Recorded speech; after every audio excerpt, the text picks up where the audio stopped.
Assalamualaikum warahmatullahi wabarakatuh. Selamat pagi anak-anak kelas 4. Apa kabar kalian? Semoga kalian semua dalam keadaan sehat walafiat, amin ya. Anak-anak, bertemu kembali dengan Bu Ika. Hari ini kita akan belajar PPKN. Tentang apa? Ya, kita akan belajar mengenai hak dan kewajiban dalam menjaga kelestarian lingkungan sekitar. Ada di buku tematik 4C, silahkan boleh dibuka halaman 97 dan 98. Nah, anak-anak, sebelum dimulai, mari kita bersama-sama membaca basmalah. Semoga pelajaran kita hari ini diberikan kemudahan dan kelancaran.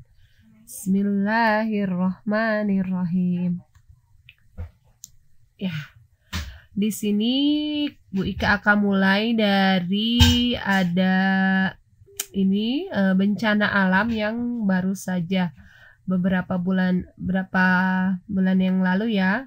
Tepatnya itu tanggal 21 September tahun 2020 ada banjir bandang yang terjadi di Cicurug, Sukabumi ya. Di sini terlihat gambarnya itu dampak-dampak dari banjir, sampai mobil terbalik, sungai meluap ya, sampah-sampahnya berserakan, dan di situ juga dampak-dampaknya rumah banyak yang hancur dan sampai juga merenggut korban jiwa. Tentu sangat merugikan kita semua ya. Nah, dari sini kita lihat nih penyebab terjadi bencana banjir bandang Sukabumi. Menurut beberapa ahli, penyebab terjadinya bencana banjir bandang di Sukabumi itu diakibatkan satu oleh alam, yaitu pada saat itu curah hujan yang tinggi, dan juga terjadi sebelumnya tanggal 20 itu terjadi gempa yang menyebabkan longsor di lereng sekitar Gunung Salak ya, sehingga menyebabkan kondisi tanah dalam keadaan yang tidak stabil, ditambah dengan hujan dan akhirnya mengakibatkan longsor ya. Selain itu juga disebabkan oleh manusia ya. Di situ terjadi pendangkalan sungai ya, yang diakibatkan dengan jumlah sampah yang menumpuk akibat dari masyarakat yang membuang sampah sembarangan, dan juga ada juga beberapa yang menebang pohon secara liar di hutan lindung atau misalnya di sekitar lereng-lereng atau bukit-bukit ya, sehingga menyebabkan ketika hujan turun tidak ada resapan air dan akhirnya mengakibatkan lumpur, air semuanya bercampur dan akhirnya terbawa arus dan akhirnya menyebabkan terjadinya bencana banjir bandang di Sukabumi. Nah, itu salah satu penyebabnya ya. Jadi ternyata selain faktor alam, bencana alam itu juga disebabkan oleh ulah manusia itu sendiri. Nah, oleh karena itu, sebagai manusia yang baik ya, mempunyai tanggung jawab terhadap lingkungan, kita berkewajiban untuk menjaga lingkungan agar terhindar dari bencana. Ya, karena menjaga lingkungan itu adalah kewajiban semua masyarakat. Dan apabila kewajiban merawat lingkungan tidak dilaksanakan, maka dampak yang ditimbulkan yaitu adanya bencana yang tentu saja sangat merugikan banyak orang ya, merugikan materi ya, atau juga korban jiwa ya. Nah, sekarang bagaimana perilaku kita dalam menjaga lingkungan? Di sini ada beberapa contoh. Yang pertama ini dengan reboisasi atau menanam lahan yang kosong. Di sini bantaran sungai ditanam dengan tanaman, ini terlihat bambu ya. Warga sedang menanam bambu untuk apa? Supaya bisa menyerap air ya, dan juga bisa menguatkan tanah di sekitar bantaran sungai. Sehingga meminimalisir terjadinya longsor ataupun banjir ya, meluapnya air sungai. Yang kedua, di sini ada contoh perilaku menjaga lingkungan, yaitu dengan membuang sampah pada tempatnya ya. Bahkan dengan kita memilah sampah tentu saja dapat membantu mengurangi akibat buruk dari yang diakibatkan dari sampah ya. Kita bisa mendaur ulang ya, atau membuat pupuk, atau juga misalnya membuat merecycle, reduce dan reuse ya, di situ ada. Oke. Nah, selanjutnya di sini juga ada salah satu cara, yaitu dengan membuat biopori.